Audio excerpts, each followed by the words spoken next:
ਲੋ ਜੀ ਅਸੀਂ ਵੇਟ ਕਰਦੇ ਸੀ ਪੂਰਾ ਸਾਲ ਜਿਸ ਇਵੈਂਟ ਦਾ ਉਹ ਹੁਣ ਹੋਣ ਚੱਲਾ California trucking show. This level of happiness.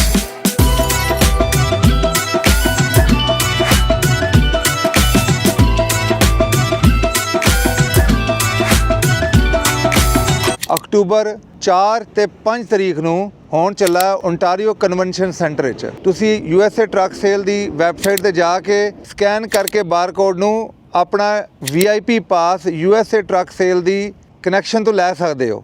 ਸਾਡਾ ਬੂਥ ਨੰਬਰ ਸੇਮ ਹੈਗਾ 231। ਕੈਲੀਫੋਰਨੀਆ ਟਰੱਕਿੰਗ ਸ਼ੋਅ 'ਚ ਬਹੁਤ ਸਾਰੇ ਹੋਰ ਟਰੱਕਿੰਗ ਤੋਂ ਜੁੜੇ ਬਿਜ਼ਨੈਸਿਸ ਨੇ, ਉਹ ਆਉਂਦੇ ਨੇ ਜਿਨ੍ਹਾਂ ਵਿੱਚ ਟਰੱਕਿੰਗ ਕੰਪਨੀਆਂ, ਲਾਈਟਾਂ ਦੀ ਕੰਪਨੀਆਂ, ਟ੍ਰੇਲਰ ਦੀ ਕੰਪਨੀਆਂ, ਆਇਲ ਦੀ ਕੰਪਨੀਆਂ, ਟਾਇਰਾਂ ਦੀ ਕੰਪਨੀਆਂ, ਬਹੁਤ ਸਾਰੇ ਫ੍ਰੀਬੀਜ਼ ਹੁੰਦੇ ਨੇ। FMCSA ਵਾਲੇ ਬੈਠੇ ਹੁੰਦੇ ਨੇ, ਉਹਨਾਂ ਨਾਲ ਤੁਸੀਂ ਡਾਇਰੈਕਟ ਕੁਐਸਚਨ ਕਰ ਸਕਦੇ ਹੋ। ਕਹਿਣ ਦਾ ਮਕਸਦ ਹੈ ਇਹ ਮੇਲਾ ਜਿਹੜਾ ਹੈਗਾ ਇਹ ਟਰੱਕਿੰਗ ਇੰਡਸਟਰੀ ਵਾਸਤੇ ਹੈਗਾ, ਇਹਦੇ ਤੇ ਜ਼ਰੂਰ ਆਓ।